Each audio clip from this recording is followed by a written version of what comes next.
आज हम बात कर रहे हैं ईरान पर, जो हाल में अमेरिकी और इजरायली हवाई हमले हुए हैं उस पर। हमारे पास जो जानकारी है वो 22-23 जून 2025 तक की है और एक विश्लेषण भी है ईरान पर अमेरिकी इजरायली हवाई हमले। तो चलिए इसी जानकारी को थोड़ा खंगालते हैं। सबसे पहले हुआ क्या है असल में? ये कोई ऑपरेशन मिडनाइट हैमर की बात हो रही है 22 जून को? जी हाँ, बिल्कुल। ये एक मिला जुला अमेरिकी इजरायली अभियान था और निशाना थे ईरान के 3 खास परमाणु ठिकाने, फोर्डो, नतांज और इस्फहान। इसके लिए उन्होंने काफी एडवांस्ड चीजें इस्तेमाल की, जैसे कि स्टेल्थ B-2 बॉम्बर जो रडार से बच निकलते हैं, और वो बंकर बस्टिंग बम GBU-57 MOP जो बहुत गहराई तक मार करते हैं।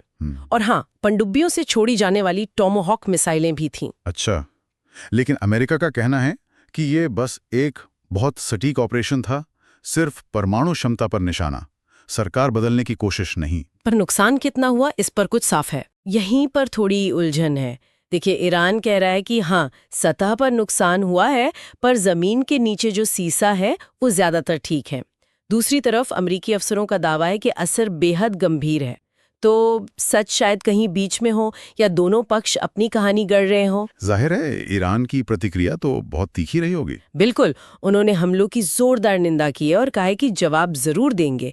धमकियां भी दी हैं, जैसे वो हुर्मुज जलडमरू मध्य को बंद करने की और इलाके में अमरीकी ठिकानों को निशाना बनाने की, तेल सप्लाई रोकने की, इस तरह की बातें। और ईरान के जो समर्थक गुट हैं जैसे IRGC या हिजबुल्ला, उनकी तरफ से कुछ? हाँ, बिल्कुल। IRGC यानी रेवोल्यूशनरी गार्ड्स और हिजबुल्ला, इन्होंने भी चेतावनी दी है कि जवाबी कार्रवाई हो सकती है, तो मामला और फैलने का डर है। ईरान के अंदर क्या स्थिति है? आम लोगों पर क्या असर है इसका? जानकारी जो मिल रही है उसके हिसाब से आम लोगों में काफी चिंता है। कुछ शहरों से लॉकडाउन या अफरा तफरी जैसी खबरें भी हैं। लोग जरूरी सामान जमा कर रहे हैं।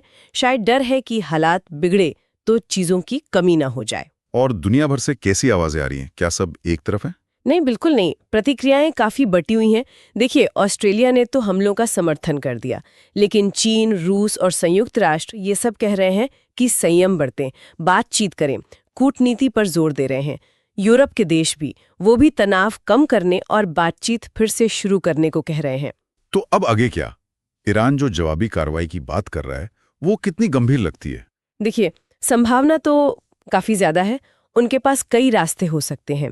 हो सकता है इजराइल पर मिसाइल या ड्रोन से हमला करें, या फिर साइबर अटैक करें, या शायद इलाके में अमेरिकी फौजों पर ही कोई कार्रवाई। ये सब अंदाजे हैं अभी। और अमेरिका, क्या वो चुप बैठेगा? नहीं, अमेरिका ने भी साफ कर दिया है, अगर उनके हितों पर, उनके लोगों या ठिकानों पर कोई हमला हुआ तो वो और हमले करेंगे, पीछे नहीं हटेंगे। तो इसका मतलब ये हुआ कि एक बड़ा क्षेत्रीय टकराव, एक बड़ा कॉन्फ्लिक्ट वाकई दरवाजे पर है? हाँ, ये खतरा बिल्कुल है।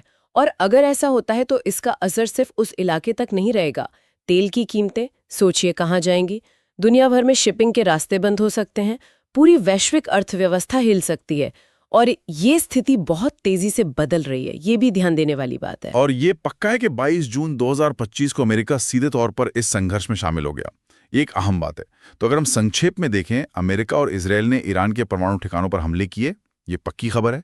ईरान ने बदला लेने का ऐलान किया है और बाकी दुनिया कह रही है कि भाई शांति रखो, बात करो। जी बिल्कुल। स्थिति बहुत ही तनावपूर्ण है और बहुत तेजी से बदल सकती है। इसके नतीजे क्षेत्रीय स्थिरता के लिए और वैश्विक अर्थव्यवस्था, खासकर तेल और शिपिंग के लिए बहुत गंभीर हो सकते हैं।